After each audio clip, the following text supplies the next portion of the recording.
Shalom, saudara-saudara yang dikasih dalam Tuhan kita Yesus Kristus. Bertemu kembali kita dalam perenungan firman Tuhan, di mana firman Tuhan hari ini berdasarkan kitab Wahyu pasal 17 ayat 1-18 dengan judul atau tema penghakiman atas Babel. Sebelumnya mari sejenak kita berdoa. Ya Tuhan, terima kasih atas waktu dan kesempatan yang Engkau berikan bagi kami, khususnya saat ini untuk menyampaikan, mendengar, dan belajar dari firman Tuhan. Bimbing kami ya Roh Kudus, agar kami mampu mengerti apa yang kami sampaikan dan dengar dari firman Tuhan hari ini, dan dapat menguatkan iman kami dalam menjalani hidup ini. Kami alaskan semua ini dalam nama Tuhan Yesus, Juru Selamat kami. Amin.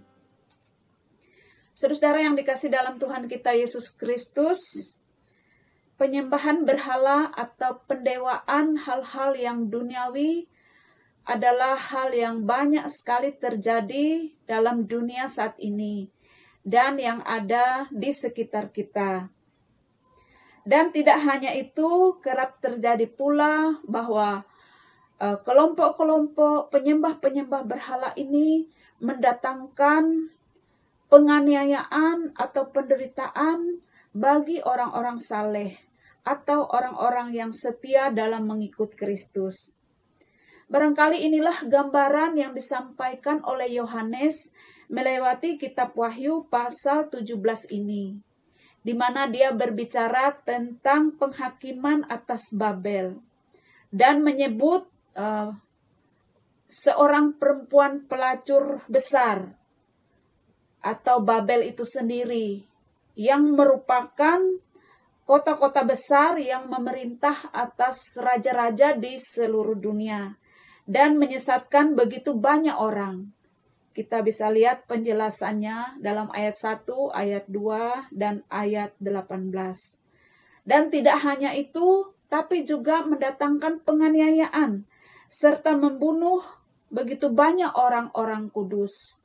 Dalam ayat 6, di situ firman Tuhan mengatakan, "Dan aku melihat perempuan itu mabuk oleh darah orang-orang kudus dan darah saksi-saksi Yesus."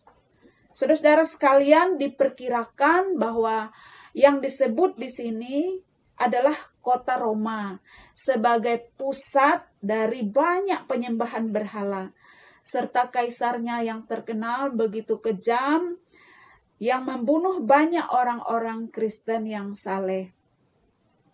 Saudara yang dikasih dalam Tuhan, tantangan dan penganiayaan memang kerap kali terjadi terhadap orang-orang percaya. Juga penyesatan-penyesatan dalam dunia ini, melewati antara lain penyembahan berhala atau pendewaan atas segala yang sifatnya duniawi.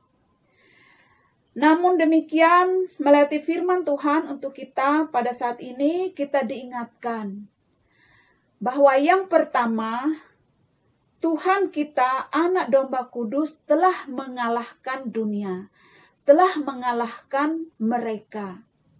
Dalam ayat yang ke-14 bagian A mengatakan, mereka akan berperang melawan anak domba, tetapi anak domba akan mengalahkan mereka, karena ia adalah Tuan di atas segala tuan dan Raja di atas segala raja. Mereka telah dikalahkan.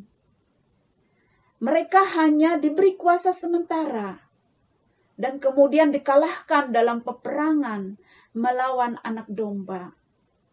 Hukuman dijatuhkan kepada mereka. Tidak hanya dikalahkan oleh anak domba, digambarkan pula oleh nas firman Tuhan bahwa mereka malah pada akhirnya saling berperang, saling membunuh satu dengan yang lain. Dalam ayat yang ke-16 menggambarkan hal demikian. Dan ke-10 tanduk yang telah kau lihat itu serta binatang itu akan membenci pelacur itu, dan mereka akan membuat dia menjadi sunyi dan telanjang. Dan mereka akan memakan dagingnya dan membakarnya dengan api. Jadi saudara yang dikasih dalam Tuhan, apapun tantangan penganiayaan dalam dunia ini, ataupun penyesatan-penyesatan yang ada, mari kita tetap setia dalam Tuhan. Tuhan telah mengalahkannya. Dalam Yohanes 16 ayat 33, Tuhan Yesus pun pernah mengatakan, yang saya baca demikian firman Tuhan. Yohanes 16 ayat 33, semuanya itu kukatakan kepadamu supaya kamu beroleh damai sejahtera dalam aku. Dalam dunia kamu menderita penganiayaan, tetapi kuatkanlah hatimu, aku telah mengalahkan dunia. Kemudian yang kedua dari firman Tuhan untuk kita pada saat ini. Apapun tantangan dan penganiayaan oleh dunia, mari kita tetap setia pada pilihan panggilan kita di dalam Tuhan. Lihatlah bahwa mereka yang setia pada pilihan dan panggilannya di dalam Tuhan, merekalah yang ikut menikmati kemenangan bersama Kristus Sang Anak Domba. Dalam ayat 14 bagian B mengatakan, mereka bersama-sama dengan Dia juga akan menang, yaitu mereka yang terpanggil, yang telah dipilih, dan yang setia. Sebagai orang-orang percaya, kita mengimani bahwa kita adalah orang-orang yang telah dipilih dan dipanggil oleh Tuhan. Itu adalah karunia yang luar biasa. Tapi apakah kita bisa setia sampai akhir dalam panggilan dan pilihan kita? Jujur saja, banyak orang-orang yang telah dipanggil, dipilih, tapi tidak menyelesaikannya dengan kesetiaan kepada Tuhan sampai akhir. Saudara yang dikasihi oleh Tuhan, mari sebagai orang-orang yang telah dipanggil dan dipilih oleh Tuhan, setialah kita pada panggilan dan pilihan kita. Dalam Wahyu pasal 2 ayat 10, dan ada beberapa yang lain juga mengatakan, firman Tuhan begitu indah disampaikan.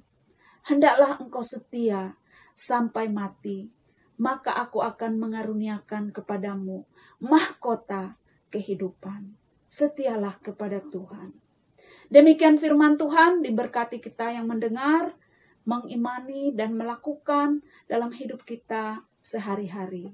Amin. Mari kita berdoa. Terima kasih Tuhan untuk firman-Mu yang telah kami sampaikan dan dengar saat ini. Biarlah Roh Kudus yang memberi hikmat dan pengertian, agar kami lebih dalam lagi mengerti kehendak Tuhan melewati firman ini, serta dapat mengimani dan melakukan dalam hidup kami. Karena firman Tuhanlah yang akan menuntun kami kepada keselamatan oleh iman di dalam nama Tuhan Yesus Kristus. Amin.